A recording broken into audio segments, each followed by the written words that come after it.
In today's podcast, you'll learn vocabulary connected to corruption. We'll explain why the suffix gate is used to label scandals, and we'll look at some words you can use when you talk about this topic. Welcome to Aprender Inglés with Reza and Craig.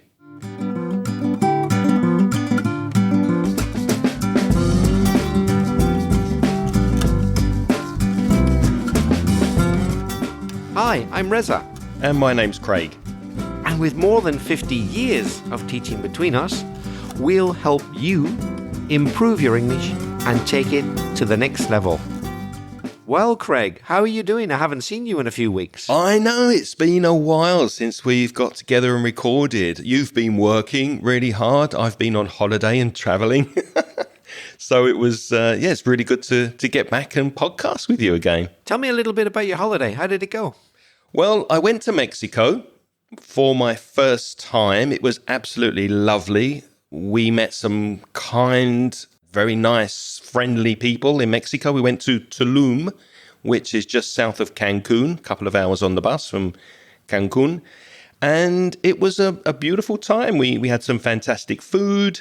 We didn't do much sightseeing because I was also working while I was there, continuing with the conversation courses that I do. So I did spend a lot of time working as well. But yeah, a really, really nice trip. And I'll definitely be going back to Mexico in the future. And you've been busy, have you? I've been busy. Yeah, it's the end of term. It's late June here when we're recording this. So there's lots of corrections and things and reports to write. So as a special treat, when I finished all my corrections, I'm looking forward to trying out that present you very kindly brought from Mexico. Craig brought me some smoked habanero chili sauce, which I'm looking forward to. I'm a big fan of spicy food, and I know that you can't go wrong with Mexican spicy food, so I'm looking forward to that. I also brought Reza back some vanilla in a bottle. Just be careful though, Reza, that you put the vanilla in your iced coffee and the hot sauce on your tacos. Don't mix them, otherwise your coffee might not be very tasty. And if I were to put, I quite like putting vanilla on ice cream. If I were to put the chili on the ice cream, it wouldn't cool me down much, would it? No, it wouldn't work. No, it wouldn't. Although sometimes spice and chocolate go well together. Anyway, what's first this week? First, we got a voice message from not a country as far away as Mexico, a bit nearer, but interestingly, not a Spanish-speaking country, from Belgium. A voice message from Walter.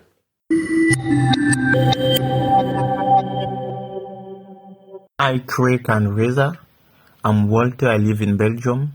First of all, I want to thank you about your podcast again because it's very, very useful for me. I plan to take the B2, the first certificate of English next month, and I hope that I will ready on time. I would like to ask you something about the word gate because I often listen to something like COVID gate, Qatar gate, and recently here in Belgium at the parliament they talk about Russia gate and why we always use the word gate to talk about those scandals. And maybe you could also talk about all words who surround the word corruption.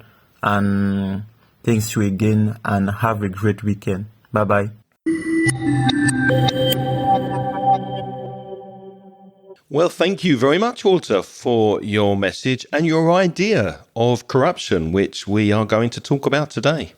Yes, Walter, thanks very much. And good luck next month with the first exam. I hope it goes well. Yeah, good luck for your B2 exam. Let us know how it goes and if you're happy with the way you did the exam. I think it's probably around now that you're taking it, or maybe next week. One small thing from your message, Walter, connected to prepositions. You said thank you about your podcast. With thank you, it's usually for. You thank someone for something. Thank you for your present. Thank you for your time. Thank you for your attention. And in this case, thank you for your podcast. Craig, what can you tell us about the word gate? Well, it has a couple of meanings, doesn't it, gate? When it's a noun, it is a hinged barrier used to close an opening in a wall, in a fence, or in a hedge. Those are things that you might find in your garden, for example. So if you have a front garden or a back garden, how do you get into the garden? Well, there might be an iron gate or a wooden gate, and you use that to enter the space. So that's one meaning of gate. For example, she pushed the garden gate open and walked in. There's another meaning of gate, which is very common, and I bet most of you have seen if you've taken a flight before. It's the part of an airport where the passengers board, where they get on, and also disembark, get off, an airplane. So it isn't like the thing Craig just defined, which is out in the open, like at the end of a garden, but it happens to be the same word. So the gates are those things which have a number. For example, you could hear an announcement in an airport saying something like this: Flight 801 is now boarding at gate 3. I'm sure you've all heard that announcement if you've ever been in an airport. So the gate refers to that area where you go, and it'll have a number above it because there are lots of different ones. They're gates. Although it's kind of related if you think about it, because the gate at the airport gives you permission to enter the aeroplane in a similar way that the gate in a garden or a fence will give you permission to enter the space of a garden, for example. So there are similarities. But the suffix gate that Walter mentioned is not connected to this meaning. And the word suffix means a word or some letters that appear at the end of a word. And one of Walter's examples was COVID gate. So COVID, and gate is added to the end as a suffix. Okay, Craig, so I know that we use gate as a suffix, but why? Where's the logic? Where does it come from? Where's the tradition of adding this suffix gate to a scandal? That's a good question, Reza. I did not know the answer, so I did check with Mr. Google, and he told me, or she told me, maybe it's Mrs. Google, that it's from the name of a hotel in Washington called the Watergate Hotel. And Watergate was a scandal in politics in the United States in the 1970s. So this scandal, and we'll talk more about it later, was connected to politics, and it centered around this hotel called the Watergate Hotel. That's where gate comes from, or Watergate comes from. So it's nothing to do really with gates or nothing to do with water. It just happens to be the name of a place. Okay. Exactly. Okay. Now, one of the gates that Walter mentioned was COVID gate. What was that, Reza? Well, I'm sure lots of you have heard of that. So you all know what COVID is. So COVID gate, well, it could be used informally to describe any scandal. There were a few scandals and corruption related to COVID-19. For example, in the United Kingdom, there's a thing which some people call Partygate. So they put the word party before the suffix gate. And it refers to a political scandal in the UK. And it was all about gatherings, people coming together at the time of COVID when they weren't supposed to. And what's more, it was the government, the people who had told everybody not to meet together, were meeting together. And basically, they were having little parties whenever it was illegal to get together. And it was certainly very, very illegal to have a party at the time. And government members were doing it. So in defiance of their own restrictions, they had parties. So it's one of the scandals, Partygate, related to COVID. Some people call that COVID-gate as well, that one specifically, don't they?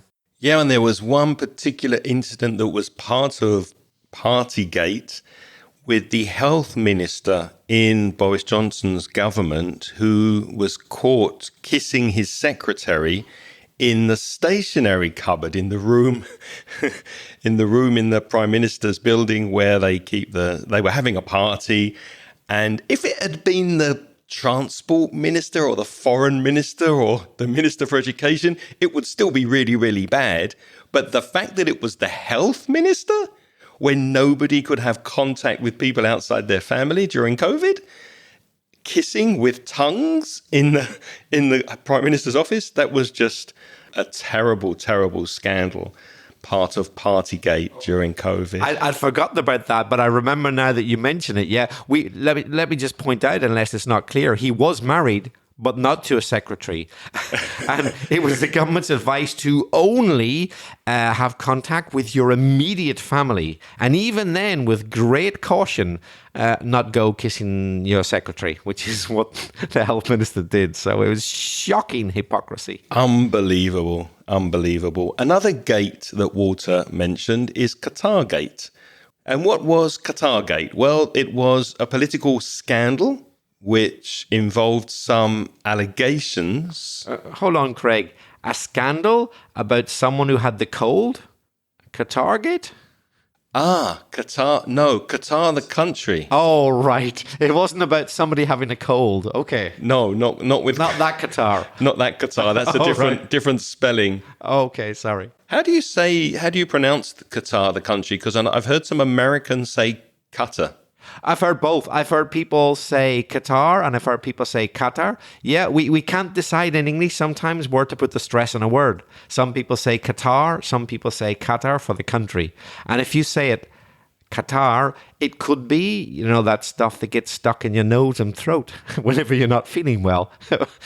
If it's not written down, you wouldn't know because it's the same pronunciation. Not to be confused with guitar, which is something you play. Allegations. To allege means to insinuate, to accuse someone of doing something. And the noun is allegation. So there were some allegations that the European Parliament officials, some lobbyists and their families, were influenced by the governments of Morocco, Qatar and Mauritania for corruption. So engaging in corruption, being corrupt, money laundering and organized crime. All of that based around the country of Qatar. And isn't it also related, or some people related to the fact that Qatar then was given the Football World Cup? Doesn't it link in with that as well? I'm not sure if it was the same scandal. Okay. But there was definitely a lot of scandal around them hosting the World Cup. Yeah, but I don't know if it's the same gate, the same scandal. I have a feeling it does. I think it ties up with a few other things because any football fan listening will know that the fact that Qatar got the World Cup really surprised most football fans around the world. You don't think of Qatar as a nation which is crazy about football. So I think that it ties in with that as well, actually. That makes sense. In that, actually, there was a gate based around FIFA, a scandal based around FIFA called FIFA Gate, which was around about the 2010 timeframe. And that was a massive bribery scandal, which involved FIFA, the international soccer body, back in 2010.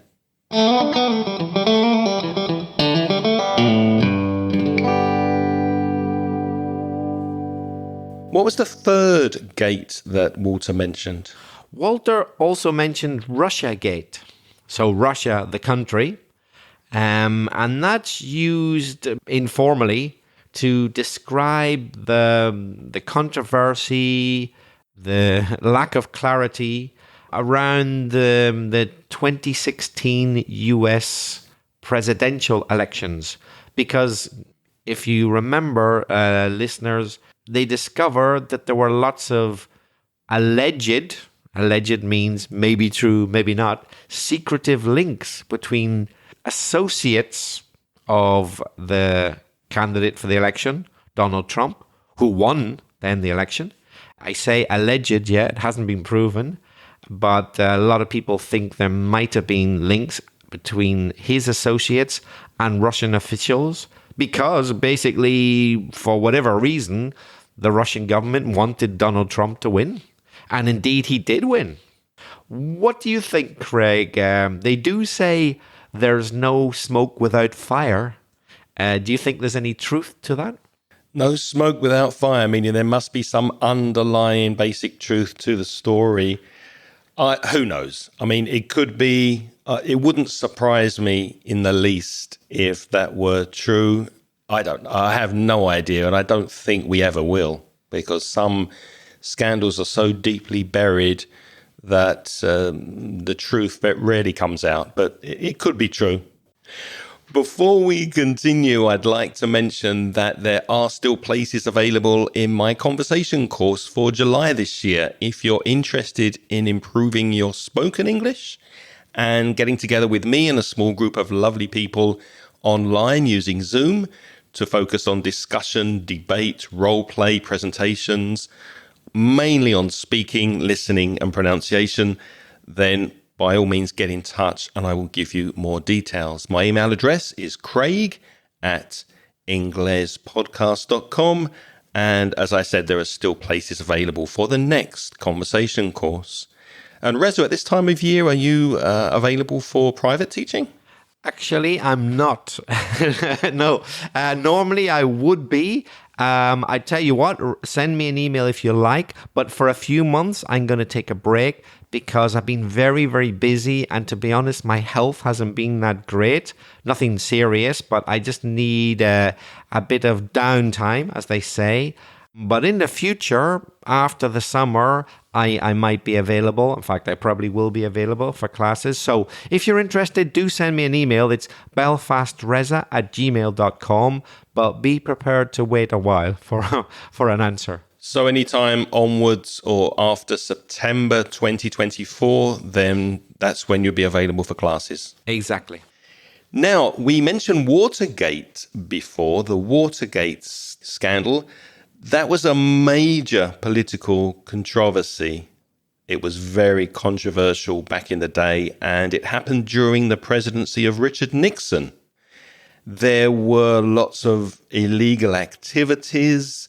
There was a break-in. People actually broke into the Democratic National Committee headquarters at the Watergate complex, and then it was covered up. If you cover something up physically, then you put a cover on it. You might put a blanket or something over something to cover it up.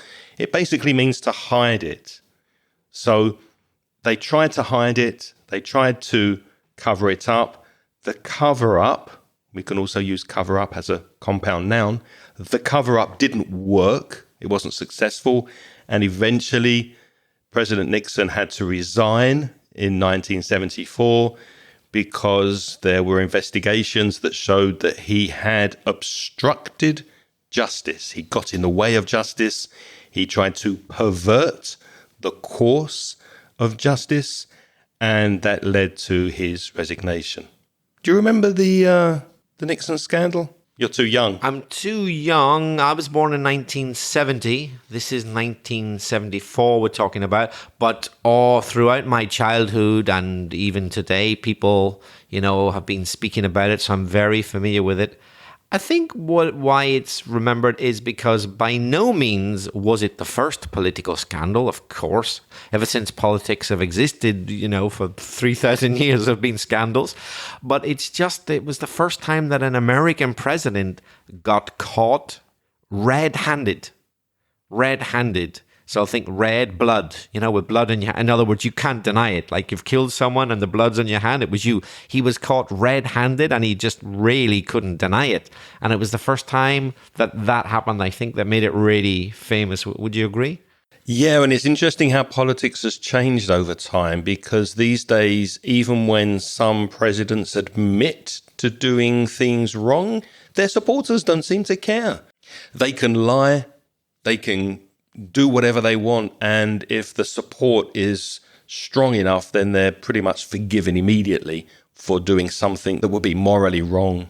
Yeah, I think we've spoken about this before, about the post-truth era. So even though there are many scandals, lots of something gates, politicians these days don't really seem to get punished for them as much as in the past. They get off with it. It's really sad. Yep. It's like, yeah, okay, maybe I didn't exactly tell the truth, but so what? Vaguely, I'm going in the right direction, so that will do. That's something that bothers me a lot, I have to say. Unfortunately, that's the political landscape these days. But as we mentioned before, the name Watergate comes from the hotel in Washington, D.C., where the first crime and the first break-in took place. And it's often associated with political scandals. Let's look at some more gates that have happened. There was Iran Gate, also known as the Iran-Contra affair. That happened back in the 1980s. And what happened there? Well, the US secretly sold arms and weapons to Iran and used the money, or we can say the funds, they used the funds and the money to support anti-communist rebels in Nicaragua. Iran Gate. What was Korea Gate? Korea Gate was in the 1970s, and that was a scandal in which American lawmakers, people involved with actually creating laws, were bribed incredibly. So if you bribe a person, that means you pay them money to do something which, according to their job description, they shouldn't do. Lawmakers were bribed by South Korean lobbyists. So quite often you'll hear of lobbyists, people in a lobby. I know it's the same word in Spanish, isn't it? Un lobby. So a lobbyist is a person in a lobby. Quite often they get accused of scandals and corruption. That's not a lobby in a hotel, though, is it? No, it's not the physical place. It's just a group which exerts pressure. And you'll often hear the names of lobbyists associated with scandals in the world of politics. We mentioned FIFA Gate before, a bribery scandal. There's that word bribe again. Bribery is the noun or the crime. International soccer, the governing body of FIFA, was involved in a scandal, FIFA Gate, back in 2010. Deflate Gate, that was a controversy in American football. Deflate means to reduce the air in something. So if your car tires, the wheels, the car tires, if they lose air pressure, they lose air inside, then they deflate, they go down, less air inside. Well, what was Deflategate? It was a controversy in American football where a team allegedly used underinflated footballs for an advantage. So they didn't put the required amount of pressure in the football which gave them some kind of advantage. So that was Deflategate. On an even lighter note than a ball without enough air in it causing a scandal, a nipple once caused a scandal. A nipple? A nipple, yes. On a breast? A nipple on a breast. Do you remember Nipplegate? Yes. Remember that? I do. The infamous. So if something is famous, it's usually for a positive reason. If something is infamous, put the prefix IN at the beginning, it's for a negative reason. So there was this infamous incident where Janet Jackson, the singer, Michael Jackson's sister, her breast was exposed during a very important event during the Super Bowl, the final, at halftime. So whoever has an act, whoever performs at that time knows that basically half of America is going to be watching you. And somehow her breast was exposed. And as far as I know, it's never really been agreed until this day. Was it an accident or was it on purpose? Well, what do you think, Reza? Have a wild guess. I honestly with don't the know. publicity. I mean, here we are in 2024 still talking about it. Was it an accident? Really? Yeah, I guess it was on purpose. But she was adamant at the time that it was an accident, wasn't she? Well, she probably didn't want to offend any religious people at the time. So, of course, she claimed innocence. But of course, it wasn't an accident. Come on. National television during the Super Bowl, the most important game for many people in America. And one of her breasts happened to slip out of her dress to show a nipple. No, that wasn't an accident, in my opinion. Allegedly. We say the word allegedly to cover yourself legally. That means you're not saying that any of this is true. It's all alleged, allegedly. You can say whatever you like as long as you say allegedly afterwards.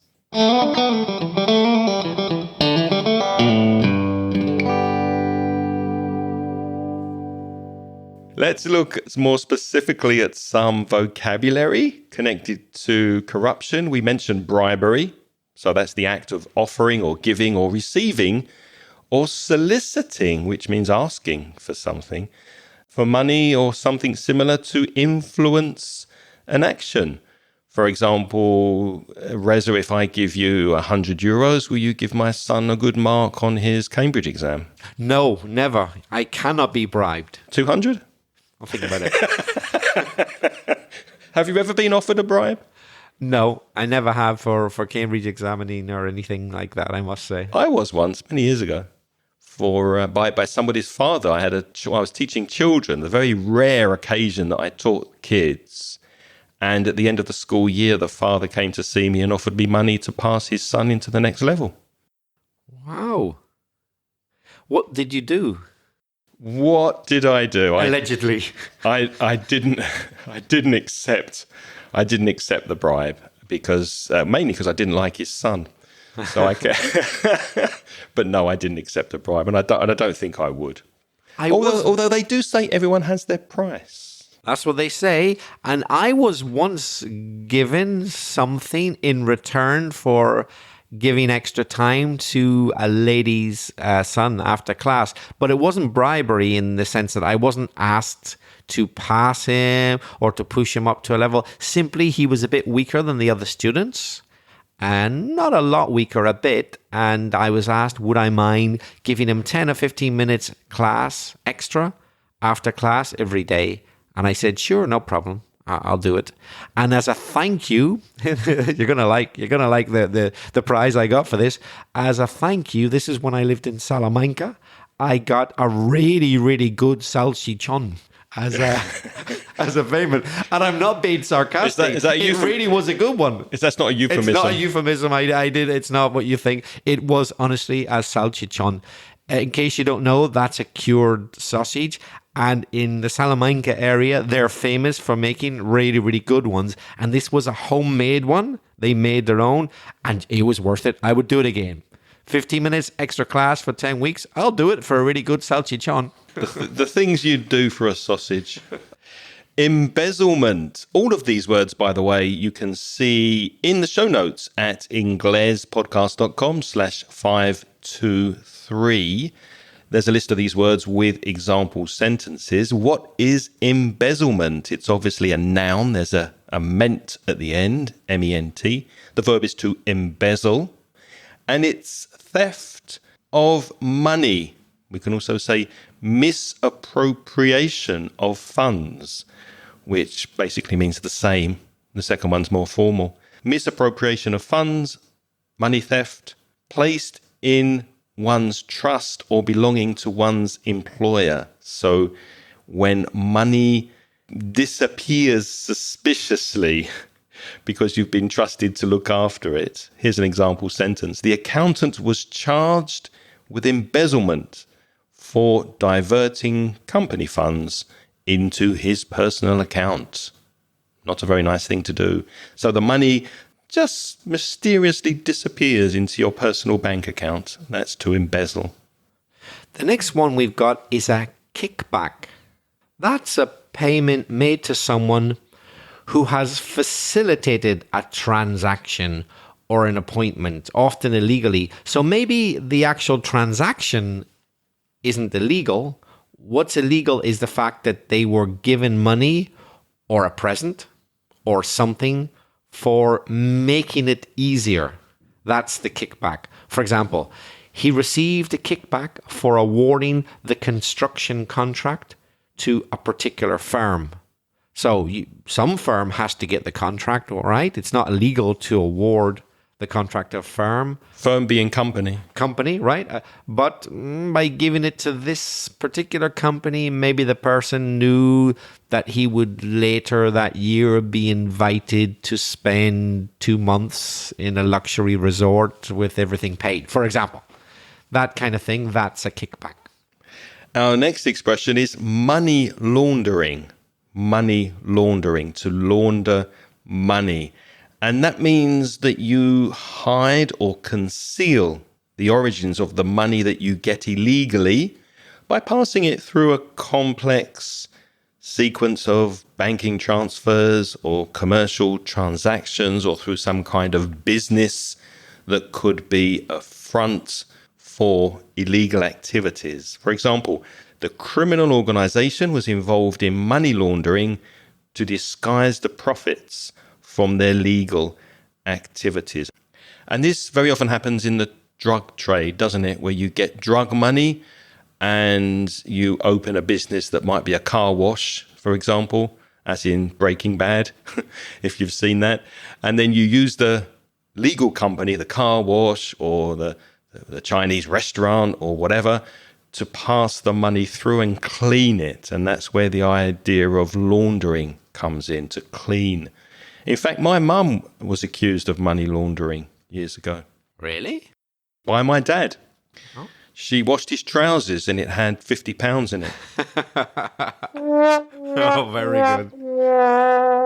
What's nepotism, Reza? Well, let's keep it in the family since you were talking about your mom and dad. Nepotism is favoritism granted to relatives, so your cousins, your uncles, whatever, or possibly friends, especially by giving them jobs, though it could be other things. For example, nepotism at the company led to unqualified individuals being hired over more deserving candidates. Surprise, surprise, they were brothers-in-law, cousins, they didn't have the qualifications, but they got the job. That's nepotism. Have you experienced that in Spain at all? Not to my benefit, but I've heard of it going on. Yes, for sure. And you? Yeah, I think it's fairly common where there's a family business and then the daughter or the cousin gets employed in the business because it's family and they obviously want to help each other. But maybe it's not the best choice of employee, but it's what they do to look after their blood relatives, which I kind of understand, although it might not necessarily be the best thing for the business.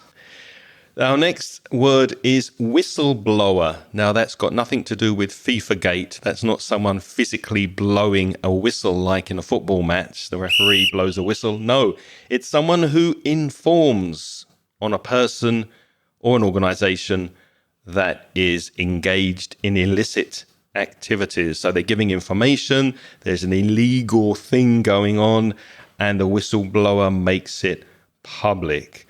If you remember Edward Snowden blowing the whistle on the NSA, National Security Association in America, Julian Assange with WikiLeaks, they are famous whistleblowers. Can you think of an example sentence, Reza? The whistleblower exposed the corruption within the government agency, leading to several arrests. So the whistleblower, he was the one who told the world about it. Just like if you blow a whistle, you'll draw attention.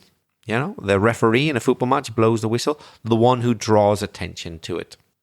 Conflict of interest. A conflict of interest is another popular expression when we're talking about corruption.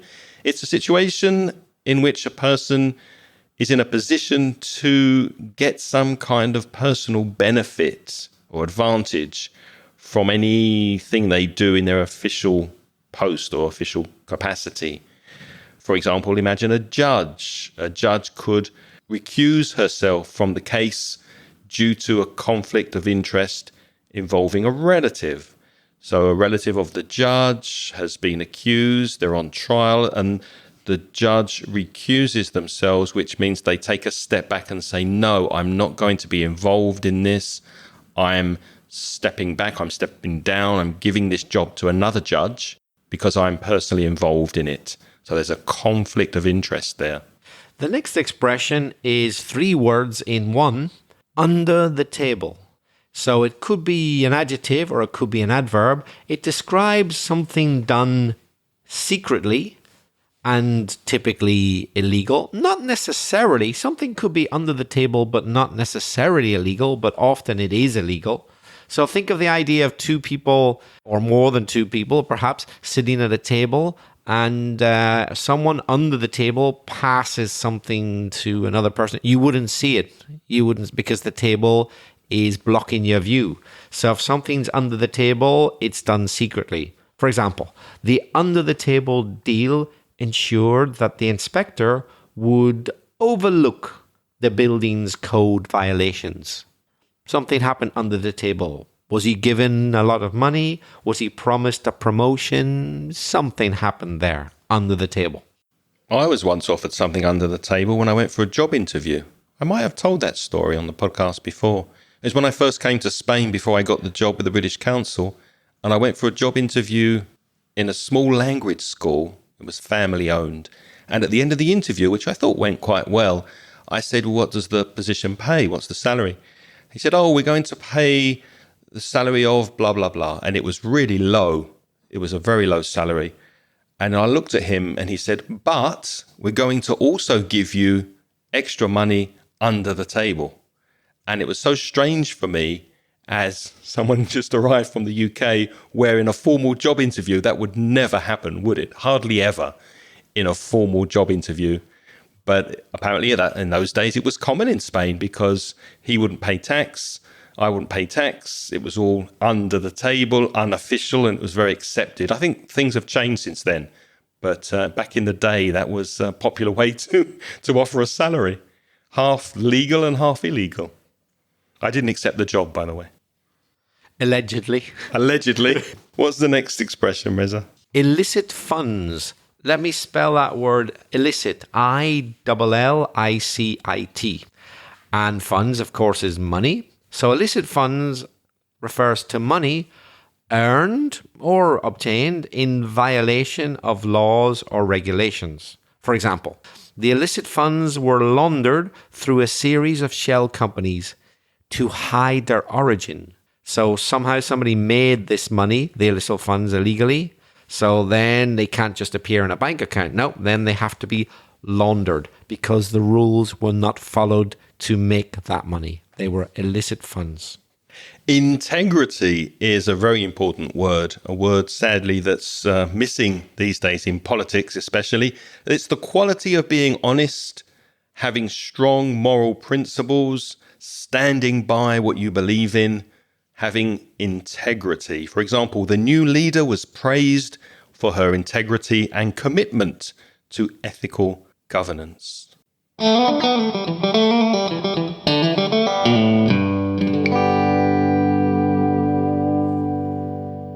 I think possibly Craig mentioned this word earlier, but we didn't really go into a definition. Misappropriation. So if you appropriate something, it means it comes into your possession. So misappropriation is something has come into your possession that shouldn't have. So it's the intentional illegal use of another person or another company's funds or property. For example, the charity director was fired for the misappropriation of donations meant for disaster relief. So people donated money to help those in the disaster, but the money didn't go to the victims. It went to the charity director. He misappropriated the money. Extortion is another important word in corruption and a crime. EXTORTION. The verb is to extort money. And it means that you're getting something, you're obtaining something, especially money, through using force or threats. And if you've seen any mafia movies, you often see the mafia guys walking into the store or the shop or the business and saying, hey, you give us money and we will make sure your business doesn't burn down in a fire. So they pay the money.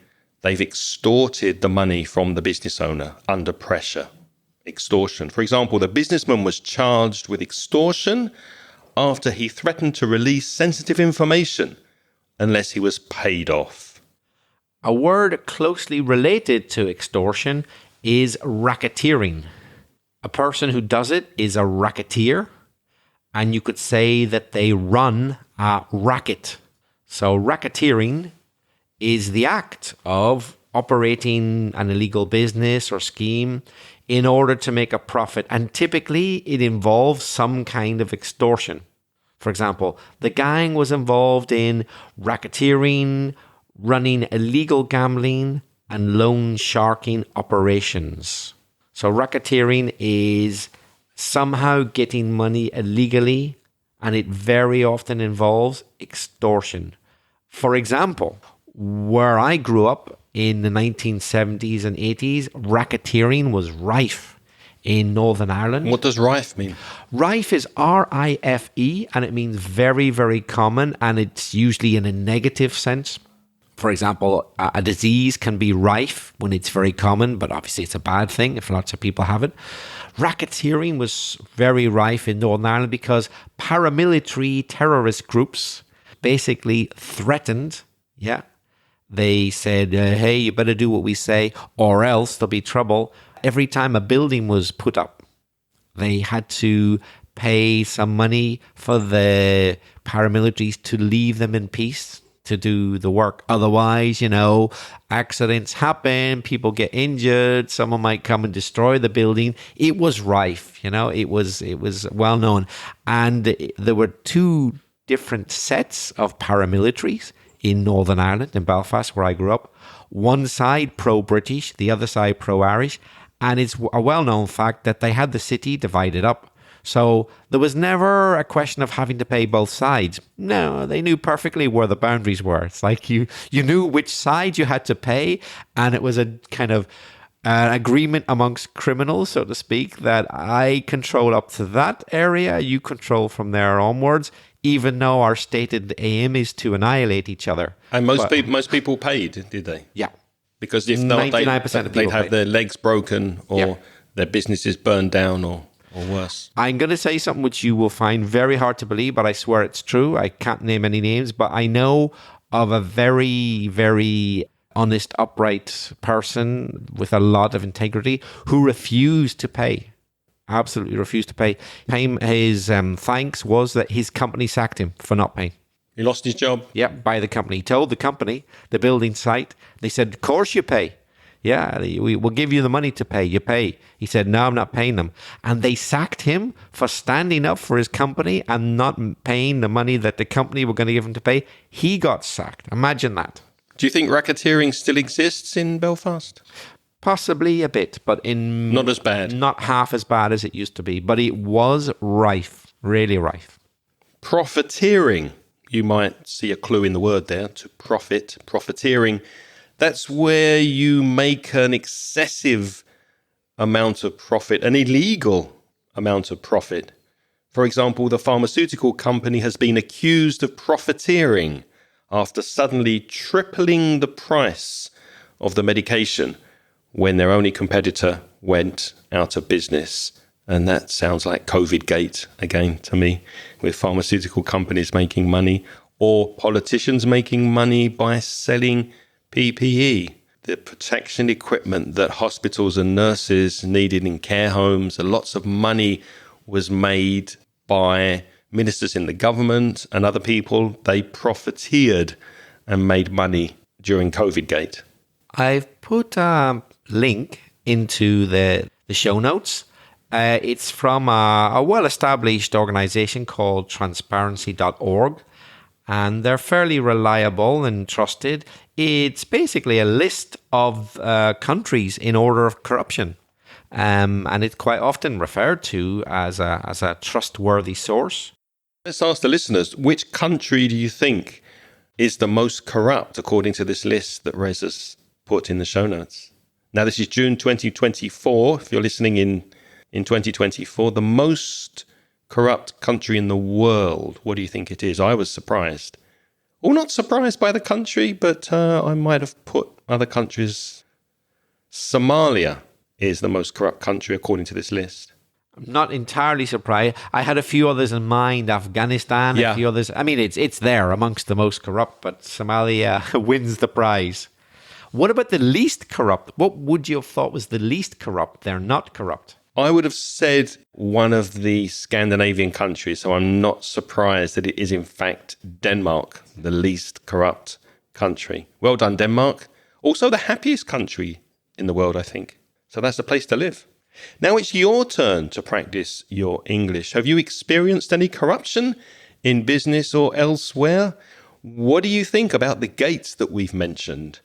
Let us know your opinion. Also, please let us know if you have any ideas and suggestions for future podcasts. How can people reach us, Reza?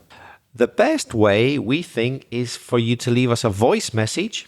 You go to speakpipe.com/Ingles podcast and you can record a voice message of up to 90 seconds. Or if you want, you could send us an email to craig@inglespodcast.com or belfastreza@gmail.com.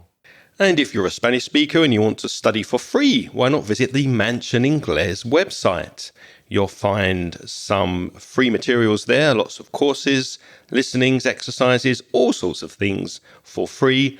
And if you want to pay, you can buy some ebooks and audios for your self-study. Go to the website, store.mansioningles.net for the paid stuff, or mansioningles.com for the free stuff. As always, we'd like to say thank you very much to our sponsors from the Patreon scheme. And what they do is they donate money. It can be as little as $1.50 per month. And as a way of saying thank you to them, we give them instant access to the audio transcriptions of this podcast. We'd like to say thanks to all of them, but we haven't got time. So what we usually do, as I'm sure you'll know if you're a regular listener, is we say thanks to our latest sponsors, the people who've just joined us this month. Craig, who are they? They are Maria Javilny, I think it is, Javilny, Frederica Boza, Cynthia Cepeda Cardenas, Israel Pinilla, Maria Eva Seral Carrasco, and Anonymous, who has not left a name. Thank you, Anonymous, and to everybody who has joined us this month, and of course to all of our lovely Patreon supporters who continue to support this podcast. What's next week, Reza? Next week, we're going to talk about retirement and aging. Well, I hope we're not retiring from podcasting anytime soon, but if you want some useful vocabulary connected to retirement and aging, come and see us next week. Until then, have a lovely week. Take care. It's goodbye from me. And it's bye-bye from me. The music in this podcast is by Pitts. The track is called See You Later.